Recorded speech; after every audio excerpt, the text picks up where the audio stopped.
Hoje, o Dia é das Mulheres, mas toda a honra, toda a glória, todo o louvor, toda essa beleza que nós vimos aqui nessa manhã, é para a honra e glória do nosso Deus, amém? Afinal, foi Ele quem nos criou de uma forma tão bela, única e especial. E a mensagem dessa manhã, ela não é apenas para mulheres, ela é para todos nós. Porque quando a palavra de Deus é aberta, o Espírito Santo tem poder para falar individualmente a cada coração. E o título da nossa mensagem é Única e Insubstituível. Criadas diferentes, transformadas para um mesmo propósito. E você vai ver, sempre no cantinho ali da transmissão, da tela, um QR Code que você pode usar caso você queira acessar os textos que nós vamos estar lendo aqui nessa manhã, tá bom? Eu começo a reflexão de hoje com uma afirmação do livro Mente, Caráter e Personalidade, volume 2, e 3 perguntas para sua reflexão. E o texto diz assim: cada ser humano criado à imagem de Deus é dotado de uma certa faculdade própria do Criador, a individualidade. Faculdade esta de pensar e agir. Os homens no qual se desenvolve essa capacidade são aqueles que assumem responsabilidades, que são líderes nos empreendimentos e ajudam a formar o caráter dos outros. Prestem atenção agora.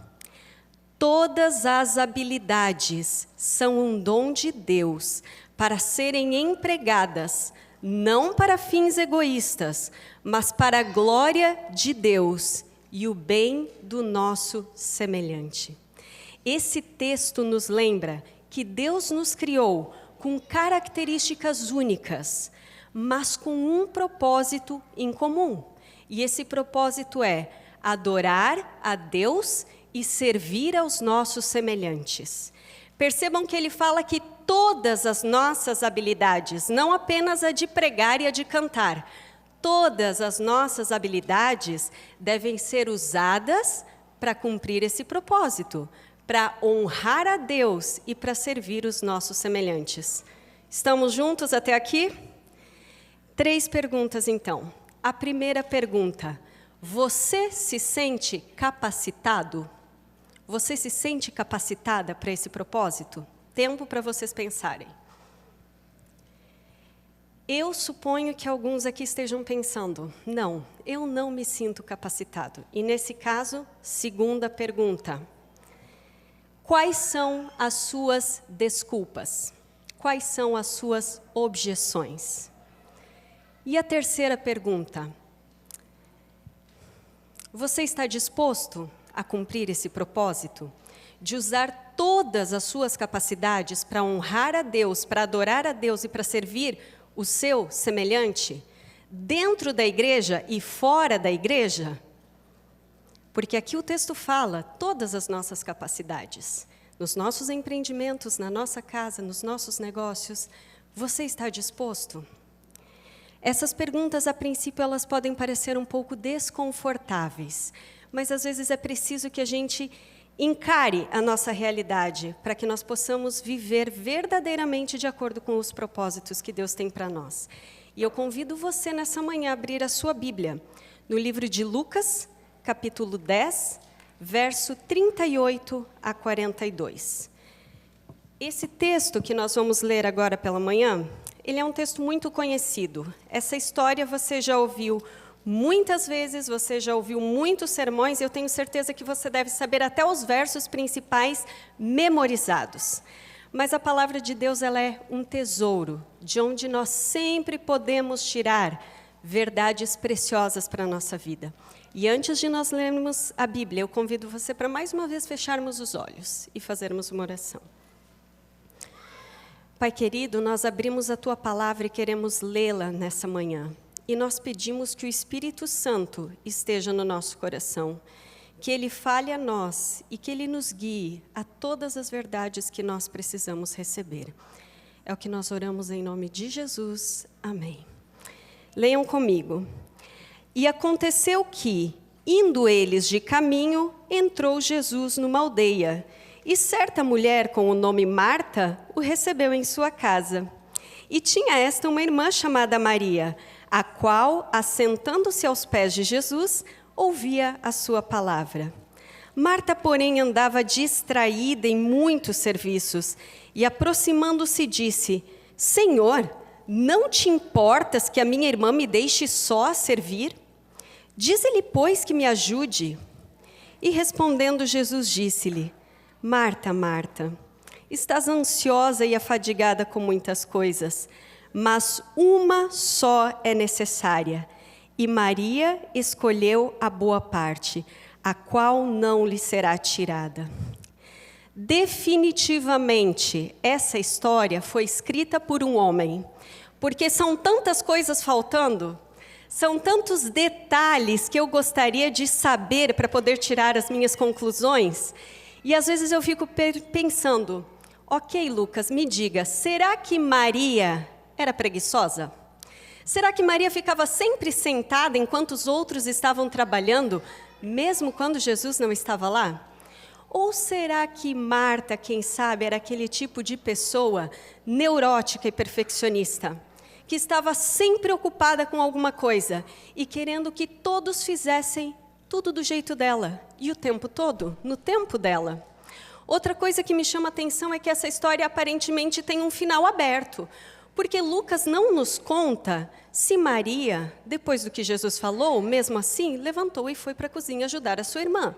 Ele também não nos fala se Marta, envergonhada, resolveu diminuir um pouco as expectativas com relação ao banquete, servir apenas um lanche mais simples e sentar-se aos pés de Jesus junto com Maria.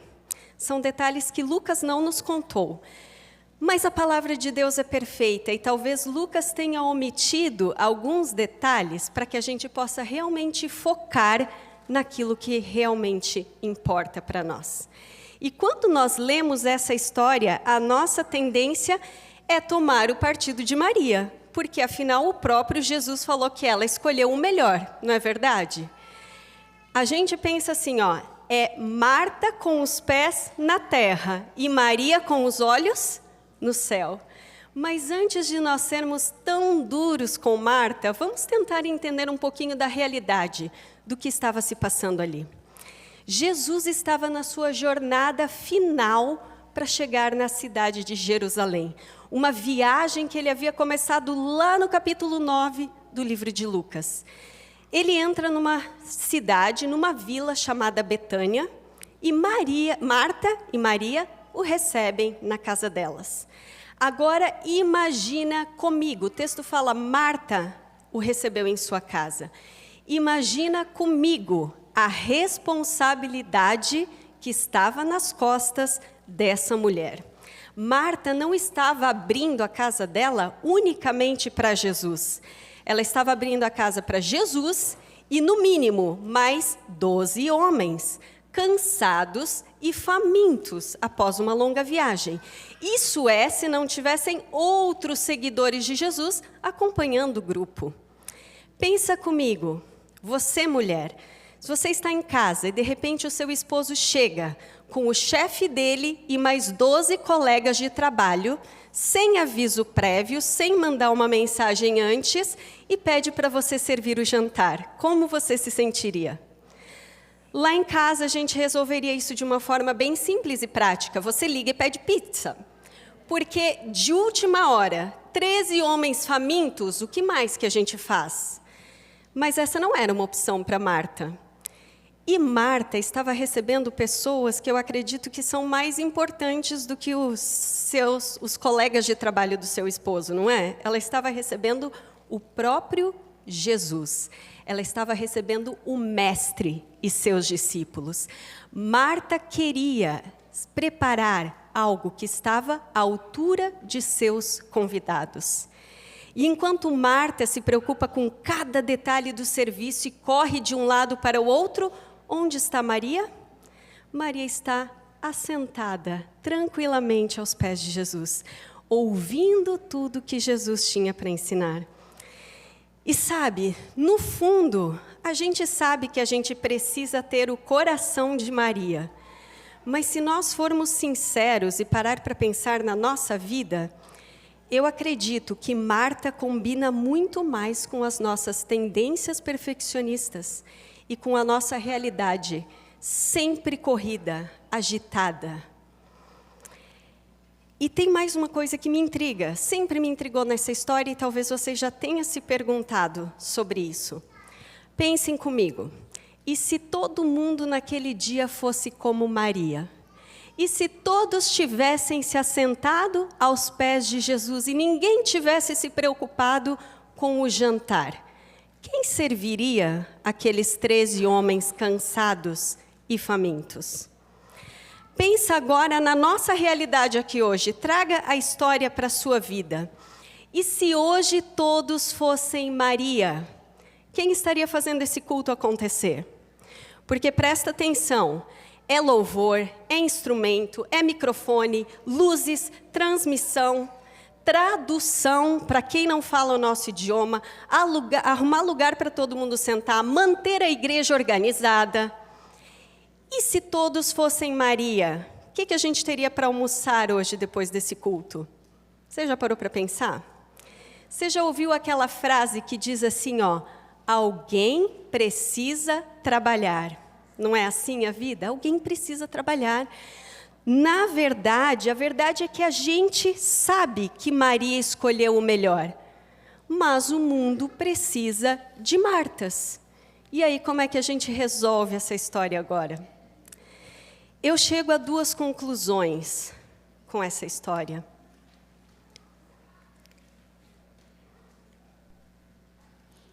A primeira, Deus criou cada um de nós de forma única, especial e diferente. E a segunda conclusão, o nosso temperamento influencia na maneira como nós adoramos a Deus. Sabe que desde os tempos antigos, as pessoas tentam de alguma forma explicar o que nos faz ser aquilo que nós somos. Freud, por exemplo, ele dizia que o ser humano nasce assim, ó, como uma folha de papel em branco, sem nenhuma característica inata. Tudo aquilo que nos forma vem do ambiente em que nós moramos, das influências que nós recebemos. Mas sabe qual que é um dos problemas com essa ideia? Ela tira de nós a responsabilidade pelas nossas escolhas. Porque pensa comigo, se nós somos fruto do ambiente e das influências externas, eu sou o que eu sou, não porque eu escolhi ser assim. Eu sou o que eu sou porque a vida me fez assim. A culpa é dos meus pais, dos meus professores, do meu passado, do meu presente, das circunstâncias, de tudo e de todos, menos minha. Será que isso é verdade? Sabe que a Bíblia, e hoje até mesmo a ciência moderna, descartam essa ideia. Abra sua Bíblia comigo, no livro de Salmos, capítulo 139, verso 13 e 14. Olha o que a Bíblia nos diz.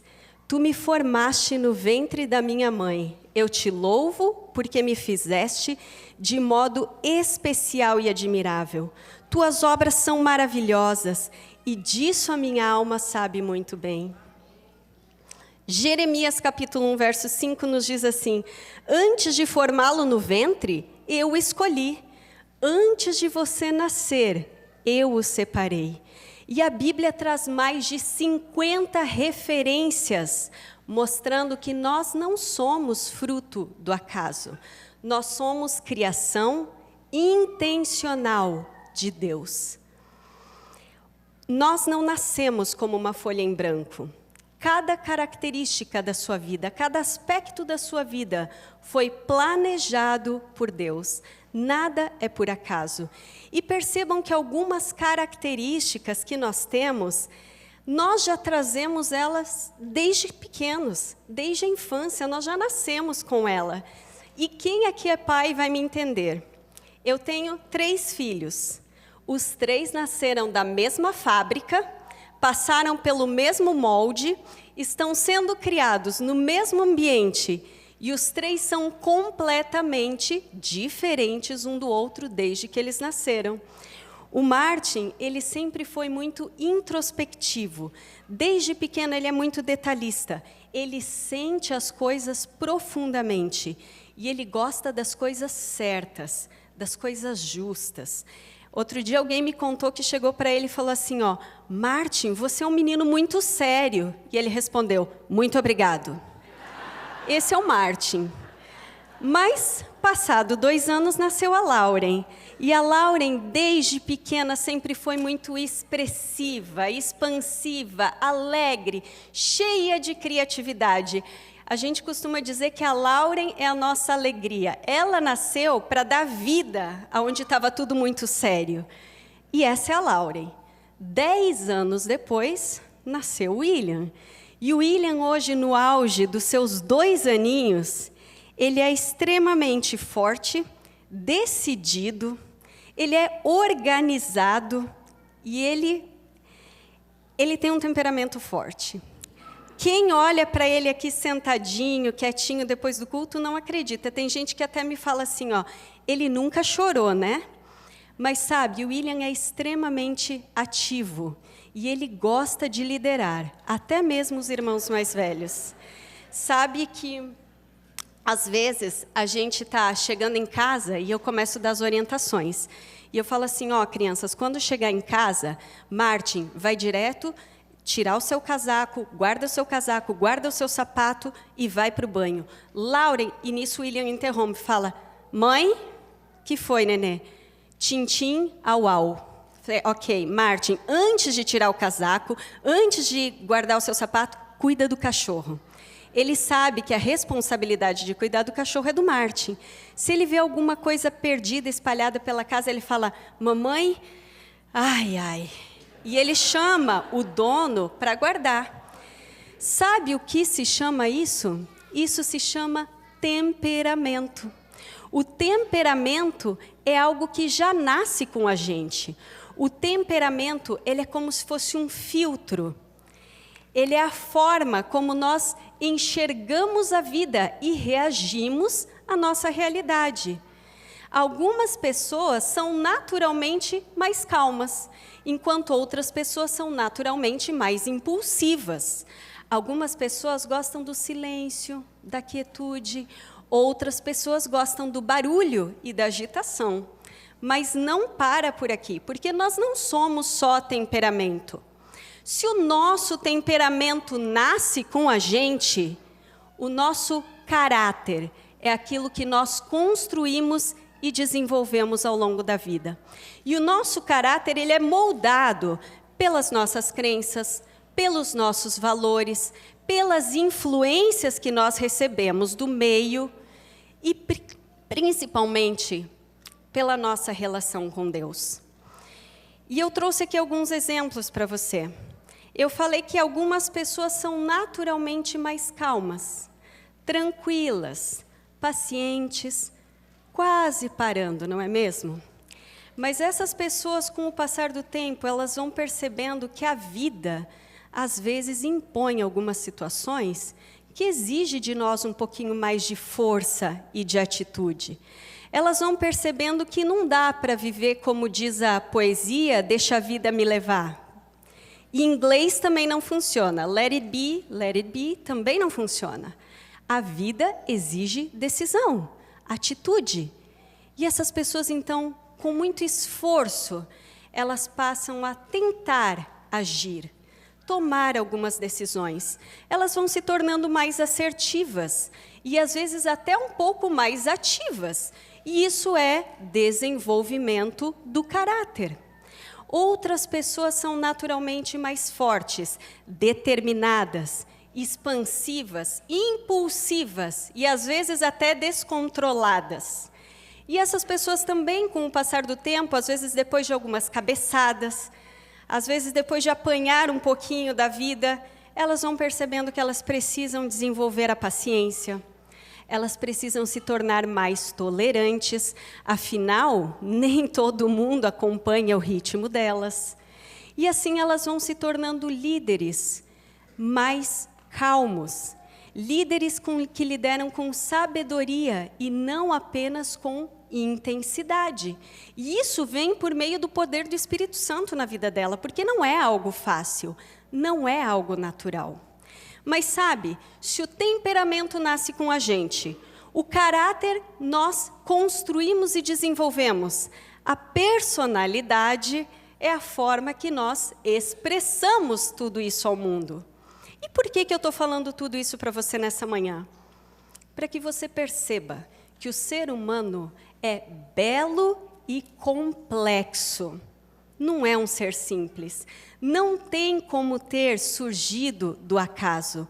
Nós somos criação intencional de Deus. E isso nos leva para o segundo ponto dessa mensagem. O nosso temperamento influencia na forma como nós adoramos a Deus.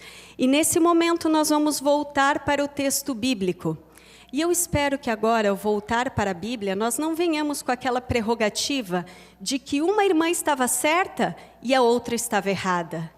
Eu espero que agora nós possamos olhar para a Bíblia, tendo a ideia que diante de nós estão duas mulheres diferentes, dois temperamentos diferentes, duas formas diferentes de adorar a Deus. E o mais importante de tudo, e grave isso, Cristo Jesus tinha uma mensagem muito importante para cada uma delas. Se você volta para o texto de Lucas, a primeira personagem que nós encontramos ali é Marta. Marta era uma mulher diligente, determinada, focada e em ação. A Marta não é do tipo de pessoa que trabalha para viver. Marta vive para trabalhar. Tudo que ela faz tem um propósito. E tudo que Marta faz exige dela extrema dedicação. E Marta adora a Jesus da forma que ela sabe melhor. Trabalhando, servindo e literalmente colocando a mão na massa. E sabe de uma coisa? Toda a igreja também possui as suas Martas. São pessoas que estão sempre trabalhando, sempre resolvendo um problema aqui e outro ali, estão sempre ocupadas. São pessoas que chegam cedo, saem tarde, elas estão aqui nos dias que tem culto, elas estão aqui nos dias que não tem culto, e acredite, tem muita gente que vem aqui na igreja nos dias que não tem culto, resolver problemas. Elas estão sempre inativa. E não é ruim termos Martas na igreja, porque pensa comigo, quando a gente olha para a igreja, pode ser que mesmo eu não me envolvendo tanto, mesmo eu não trabalhando tanto, a igreja está funcionando. Comigo ou semigo a igreja anda, a igreja não está parada, graças às Martas. Então é bom termos Martas no nosso meio. Mas agora, no outro extremo da escala dos temperamentos, nós temos Maria. E se Marta é uma mulher diligente, determinada, focada e em ação, Maria é uma mulher reflexiva, contemplativa e relacional.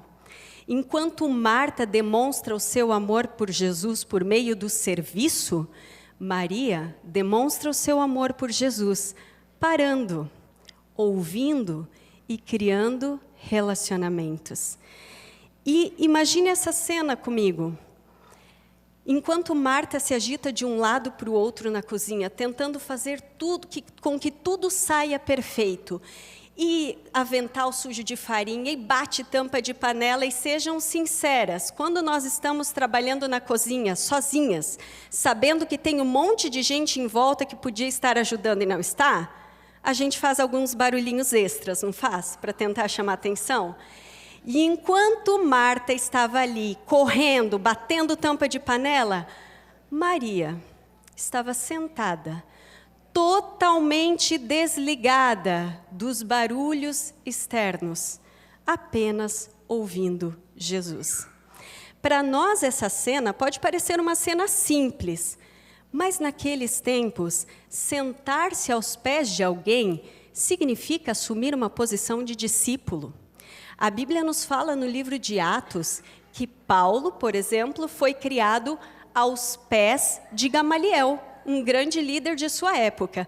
Então, Maria sentar-se aos pés de Jesus significava que ela estava assumindo uma posição de discípulo. E na cultura judaica, vocês sabem bem que os discípulos eram todos homens. Então, uma mulher assumir esse papel era, no mínimo, chocante. Mas Maria não se importou com as convenções sociais. Maria não para pensar se era apropriado uma mulher estar aos pés de Jesus. Maria é do tipo que tem uma vontade, e quando tem uma vontade, ela faz tudo o que for preciso para realizar aquela vontade. E ela se coloca exatamente aonde ela quer estar, que é aos pés de Jesus.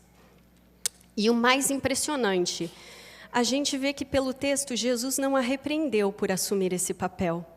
Pelo contrário, Jesus nos mostra que discipulado não é uma questão de gênero. Discipulado é uma questão de coração. E sabe de uma coisa?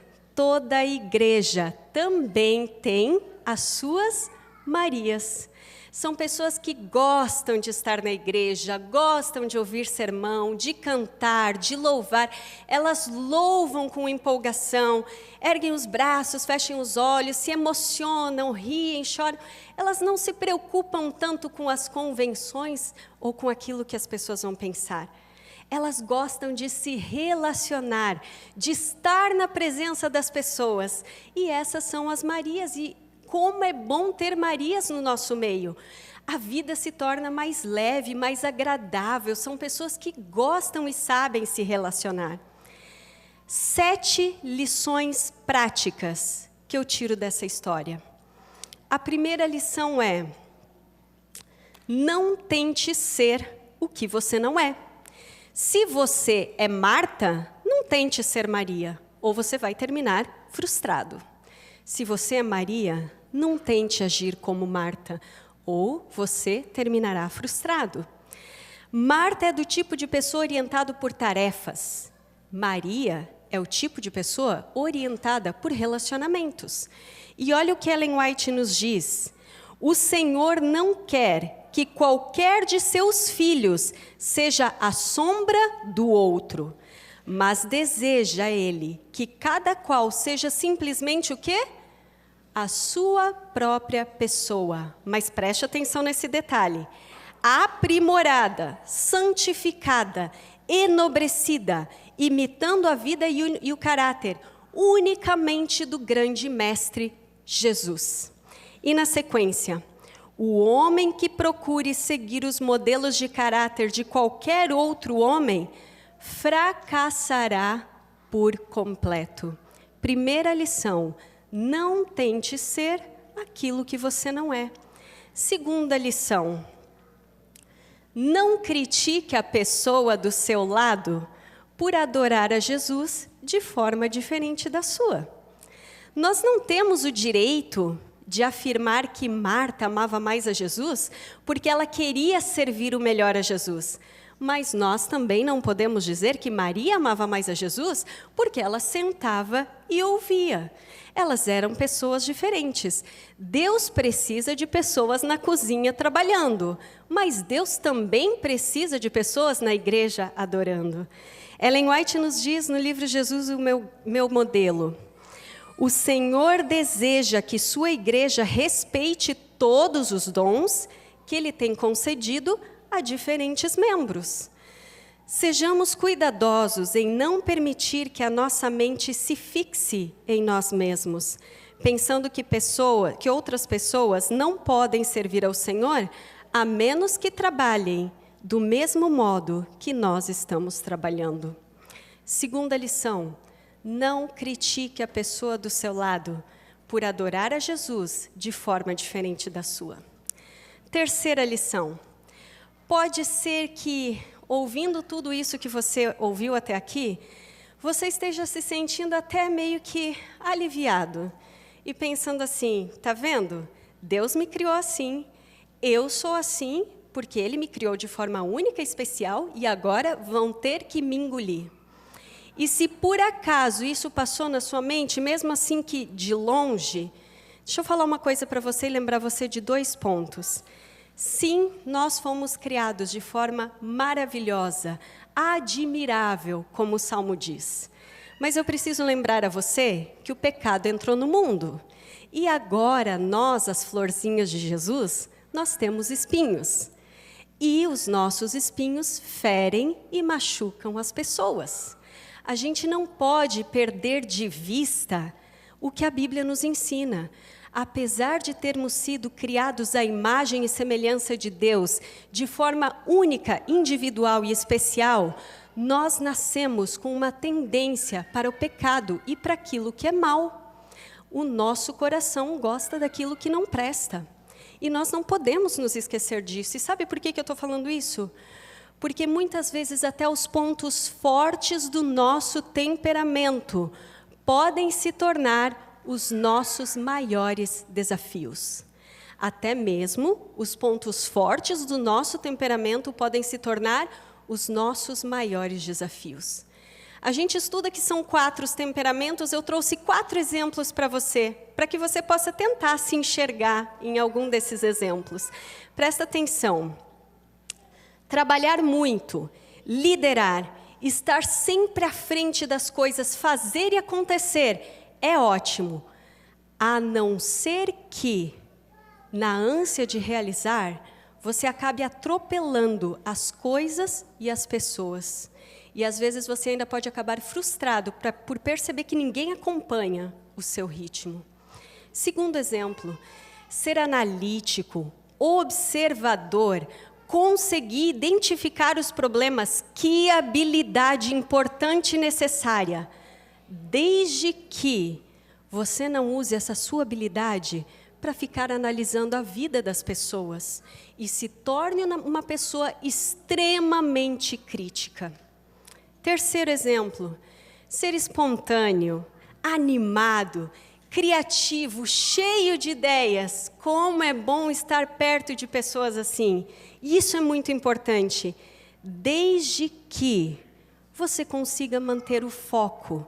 Não fique pulando de um projeto para o outro sem terminar nada do que você começou. E ainda fica se esquivando e fugindo das responsabilidades. Quarto e último exemplo. Ser pacífico, equilibrado, paciente, também é uma grande virtude. E que virtude necessária para o nosso convívio aqui em família. Desde que a sua passividade não o impeça de tomar decisões, quando for necessário. Principalmente se essas decisões envolverem você sair da sua zona de conforto e confrontar aquilo que não é correto. Vocês percebem, nós fomos criados por Deus com temperamentos diferentes, mas nós precisamos ser transformados diariamente para que nós possamos conviver em adoração e comunhão. E esse é a terceira lição dessa história. Os seus pontos fortes podem se tornar os seus maiores desafios. É por ordem do Senhor que seus servos têm dons diferentes. O apóstolo João não era igual ao apóstolo Pedro. Cada um deles deveria, no entanto, subjugar as suas peculiaridades e abrandar o seu temperamento, para que pudessem ajudar um ao outro. Ellen White, livro Este Dia com Deus. E agora a quarta lição. Pode ser que você não esteja pensando dessa forma até agora e você não identifique em você muitos pontos fortes.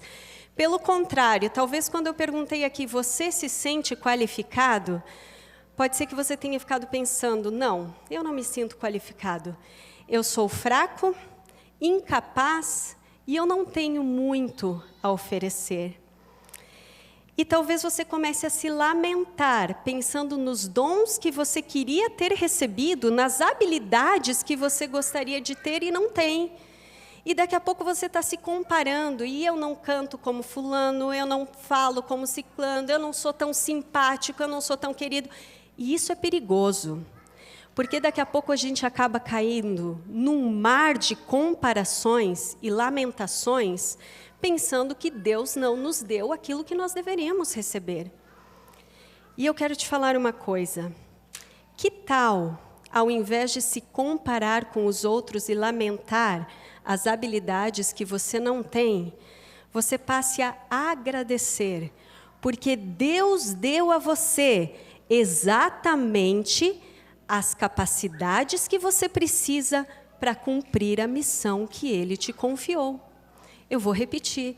Deus deu a você exatamente as habilidades que você precisa para cumprir a missão que Ele te confiou, sem desculpas, sem justificativas e sem objeções.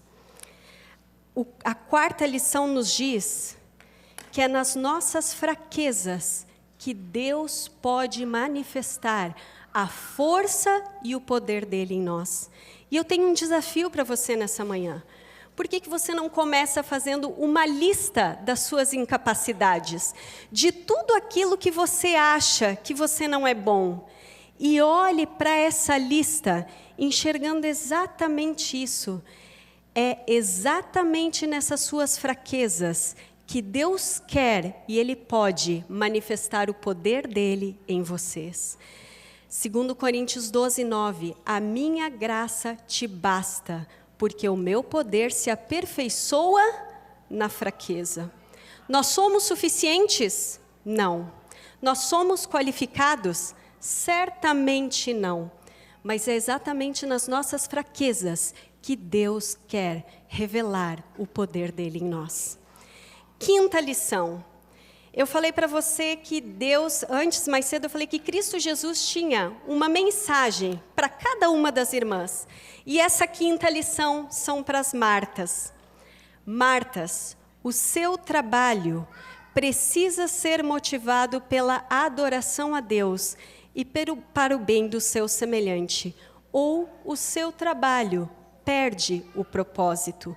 E isso vale aqui dentro da igreja e fora da igreja, na sua casa, no seu trabalho, aonde quer que você esteja.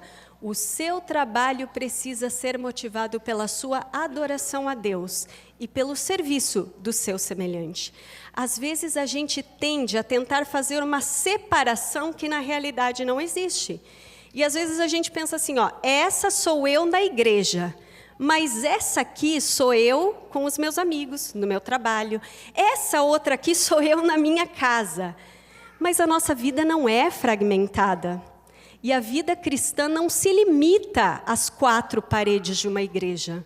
A vida cristã precisa permear todas as áreas da sua vida.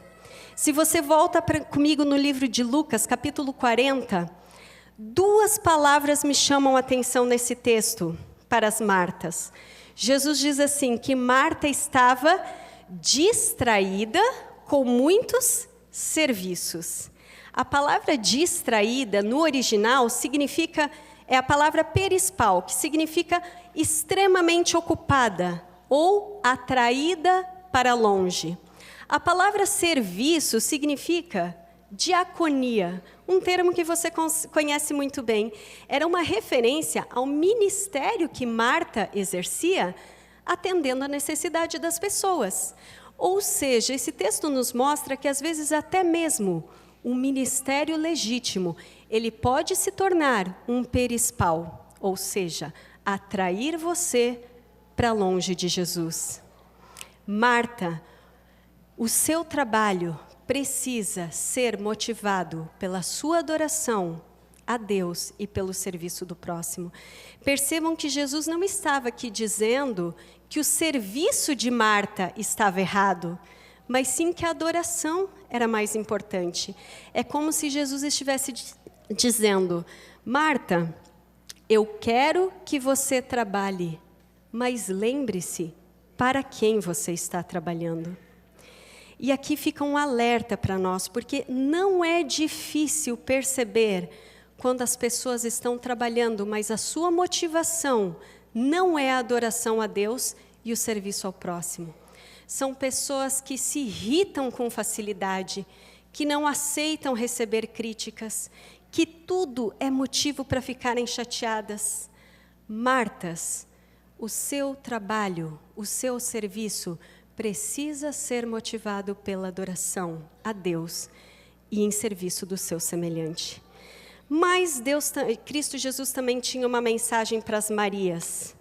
Maria, a sua adoração precisa produzir trabalho, porque se a sua adoração não gera ação, ela é incompleta. Olha na sua Bíblia qual história está logo acima desse relato de Marta e Maria. Dá uma olhadinha na sua Bíblia, livro de Lucas, capítulo 10.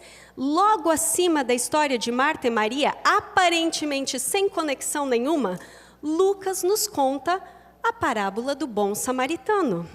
E nessa parábola nós vemos um levita e um sacerdote, ambos responsáveis pela adoração no templo, passarem ao lado de um homem ferido e não fazer nada para ajudá-lo. Jesus está dizendo: é essencial você ir à igreja, cantar, louvar, adorar, estar de bem com todo mundo. Mas quando você sai da igreja, a sua adoração precisa ser refletida nas suas ações. As pessoas precisam ver o reflexo da sua adoração por meio das suas ações. E a última lição que eu tiro dessa história, e essa é uma lição para todos nós indistintamente. O relato bíblico, ele nos conta que Marta chegou e reclamou para Jesus. E eu fico imaginando que ou Marta era muito íntima de Jesus, ou ela realmente estava totalmente descontrolada. Porque ela passa por Maria e ela vai direto a Jesus e diz: Senhor, não te importas que a minha irmã tenha me deixado sozinha servir? Dize que venha me ajudar. Ou ela tinha muita intimidade para falar assim com Jesus, ou ela realmente estava descontrolada. E Marta talvez esperasse que Jesus, com certeza, ficasse do lado dela. E poderia ser que Jesus dissesse: Maria, tome a tua preguiça, levante-se e ande para a cozinha ajudar a sua irmã. Mas não foi isso que Jesus falou. Jesus, ele reverteu a história e ele quer fazer isso na minha e na sua vida também. Jesus fala: Marta, Marta, você está preocupada, ansiosa, dividida entre muitas coisas, mas apenas uma é necessária, e Maria escolheu o melhor. Essa única coisa necessária e que jamais será tirada de nós, sabe o que é? É a sua intimidade com Jesus. Sentar-se aos pés de Jesus, ouvi-lo, significa intimidade. Pregação é importante, louvor é importante, recepção é importante, ministério infantil é importante, tudo que a gente faz na igreja é importante, mas nada é tão importante quanto a sua comunhão e a sua relação com Deus. Um dia, tudo isso que a gente faz aqui na igreja será tirado de nós. Ou porque nós acabaremos perdendo as nossas capacidades físicas, mentais, ou porque nós sabemos que vai chegar o momento em que nós não mais podemos nos reunir aqui para adorar.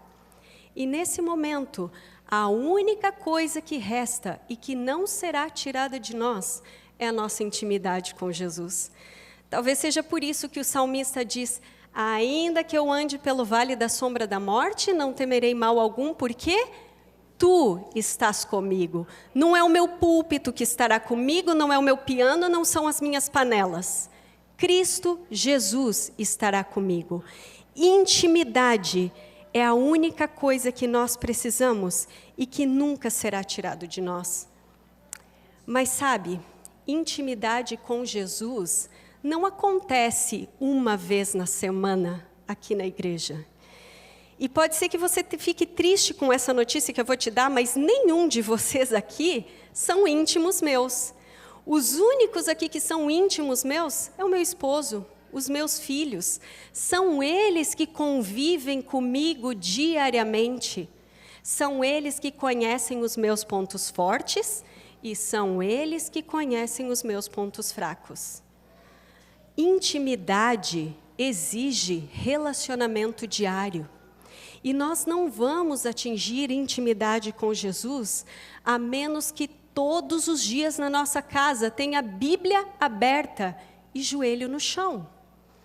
Olha esse texto, desejado de todas as nações, página 524. Há uma só coisa que Marta necessitava era menos ansiedade em torno das coisas que passam e mais ansiedade para aquelas que permanecem para sempre. A causa de Cristo requer obreiros cuidadosos e enérgicos. Existe vasto campo para as Martas, com o seu zelo e culto ativo. Sentem-se primeiro, porém, com Maria aos pés de Jesus. Sejam a diligência, a prontidão e a energia santificadas pela graça de Cristo, e então a vida será uma força invencível para o bem. Você está disposto a cumprir o propósito que Deus tem para a sua vida? A condição é: sentem-se primeiro aos pés de Jesus. E eu não poderia terminar a mensagem dessa manhã sem falar para você o final dessa história. Eu falei para você que aparentemente a história não tinha um final. Mas vai comigo para o livro de João, capítulo 11, verso 20 e 22. João capítulo 11, verso 20. Lázaro ficou doente, Jesus propositalmente demorou e Lázaro morreu. E agora, quando Marta ouve que Jesus está chegando, leia comigo o verso 20. Quando Marta soube que Jesus estava chegando, correu encontrar-se com ele. Porém, Maria ficou sentada em casa. Aparentemente, a história não mudou, né? E o humor bíblico é muito interessante. Mas veja isso. Então Marta disse a Jesus: se o Senhor estivesse aqui, o meu irmão não teria morrido. Mas eu sei que mesmo assim, Deus lhe dará tudo que o Senhor pedir. Não foi Maria que correu aos pés de Jesus quando soube que ele estava vindo. Foi Marta. Marta quem te viu e quem te vê. Marta chega aos pés de Jesus e ela fala, ela declara ali toda a adoração e toda a fé que ela tinha. Eu acredito que o Senhor é o Filho de Deus. E tudo quanto o Senhor pedir, Ele o dará. Mais uma página para frente. João capítulo 12, verso 1 e 3. Aparentemente a história vai se repetir. É um outro jantar, mas não é o mesmo. Lázaro já havia morrido, Jesus já o havia ressuscitado, e agora capítulo 12, verso 1 nos diz: 6 dias antes da Páscoa, foi Jesus ao povoado de Betânia, onde morava Lázaro, a quem ele tinha ressuscitado. Prepararam ali um jantar para Jesus. Marta ajudava a servir, e Lázaro era um dos que estava à mesa com ele. Então Maria pegou um frasco cheio de perfume muito caro, feito de nardo puro. Ela derramou o perfume nos pés de Jesus e o enxugou com os seus cabelos. E toda a casa ficou perfumada. Onde está Marta? Marta está na cozinha. Marta continua servindo. Marta continua sendo Marta, mas dessa vez sem reclamar. E onde está Maria?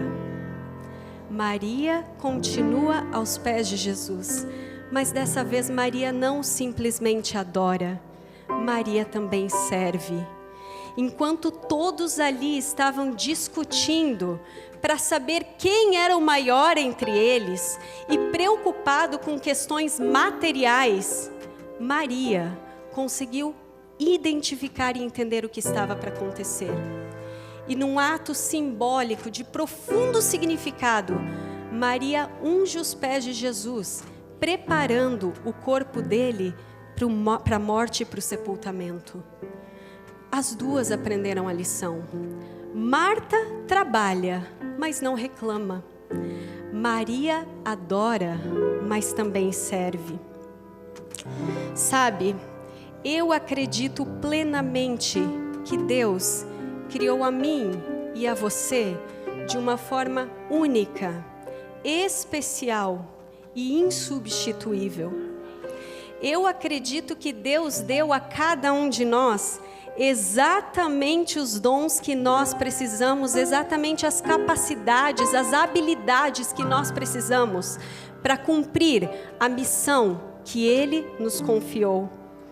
Eu também acredito que é justamente na diversidade de dons que nós suprimos as deficiências uns dos outros.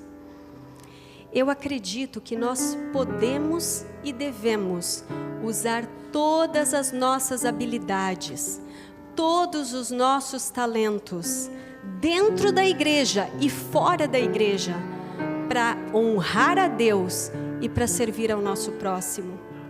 Mas eu também acredito que é justamente nas nossas incapacidades que Deus está disposto a revelar o poder dele em nós.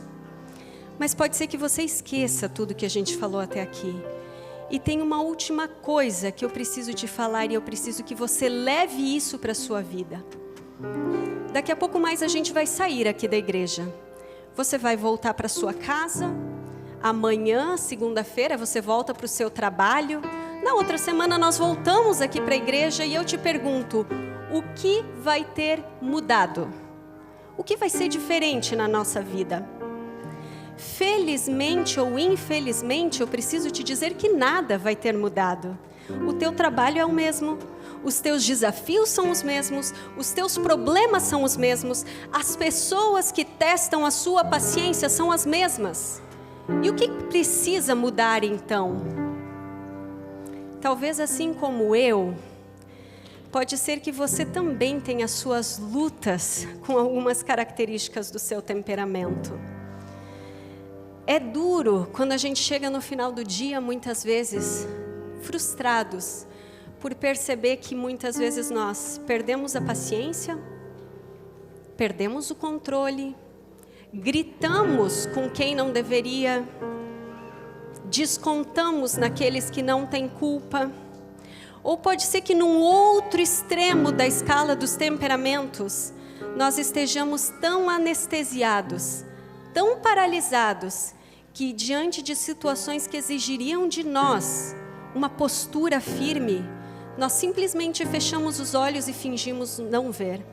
Nos acovardamos e não agimos diante da vida. Pode ser que talvez você esteja pensando que você não tem esse tipo de luta. E se você pensa que você não tem, isso já é um sinal de crise. Porque a Bíblia fala que ninguém é bom, nenhum sequer. Então nós estamos todos no mesmo barco. E eu tenho uma coisa para dizer para você. Eu acredito e eu não tenho dúvida que Deus chamou cada um de nós aqui, homens e mulheres, para fazer a diferença. O mundo aí fora está desesperado por pessoas que amem, que cuidem, que guiem, que ensinem, que alimentem, que protejam, que estendam a mão e ofereçam ajuda. O mundo está desesperado e Deus está chamando cada um de nós para fazermos a diferença. Mas nós não vamos fazer diferença nenhuma com as nossas próprias forças.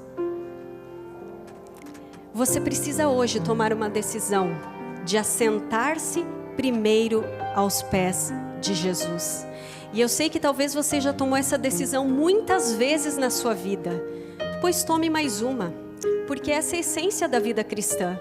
A essência da vida cristã é não permanecer caído, mas levantar quantas vezes for preciso e decidir quantas vezes for preciso, até isso se tornar um hábito para você.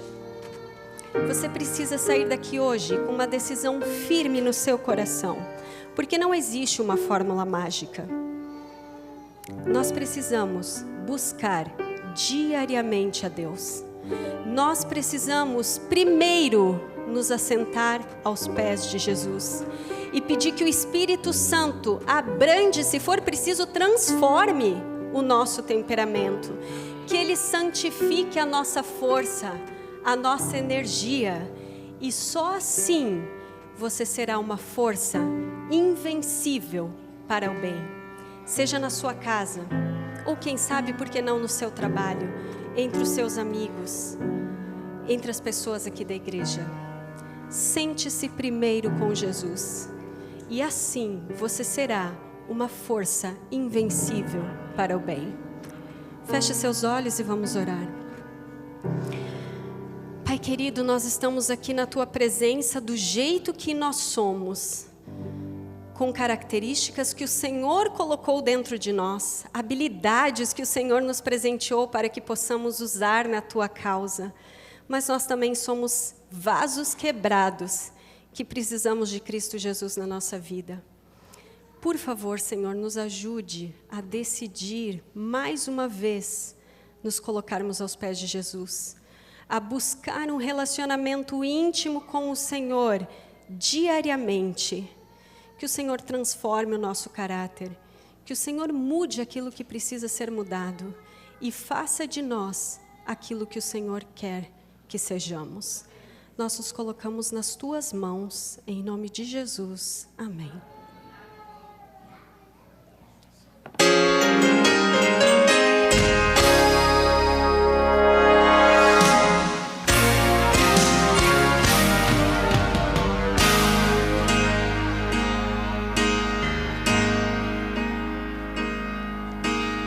Ladies and gentlemen, may I have your attention? I want to introduce to you, here in this corner, for the good and the right, stands the champion robed in white. His height exceeds the heavens, his weight outweighs the world. His reach reaches everywhere, his age is evermore. He is higher than the highest, greater than the great. No one will ever take his crown away. He is more mighty than the mightiest. He reigns from above.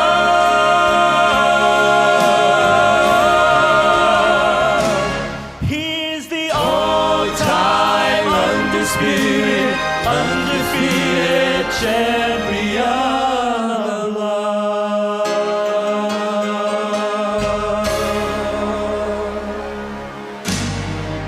He left his hometown to enter this arena, to raise his hands in victory for me. An angry crowd crucified this king who wore the crown, and they gladly watched the champion go down.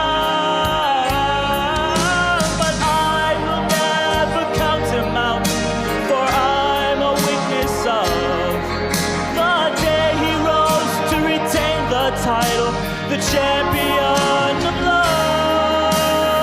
He is higher than the highest, is greater than the great. No one could ever take his crown away. He is more mighty than the mightiest. He reigns from above.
Vamos levantar para orarmos?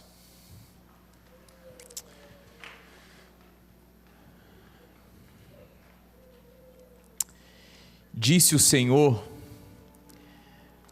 às mulheres da Captain Brazilian: diga a elas, e assim eu as abençoarei. A todas as mulheres da Captain Brazilian, o Senhor as guarde e as abençoe.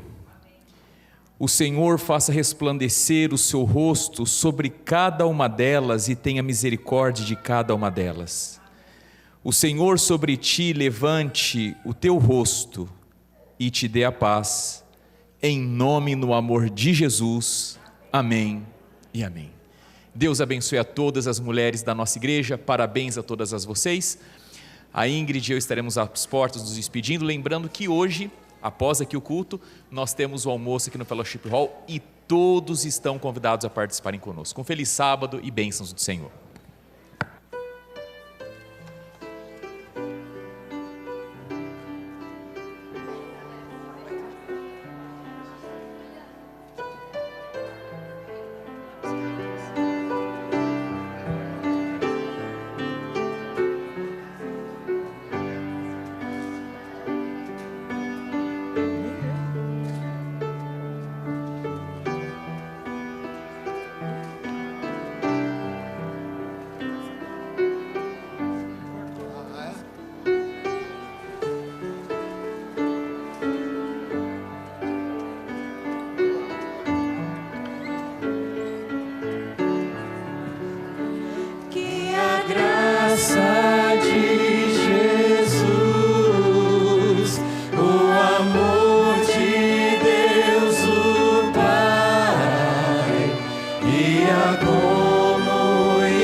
Graça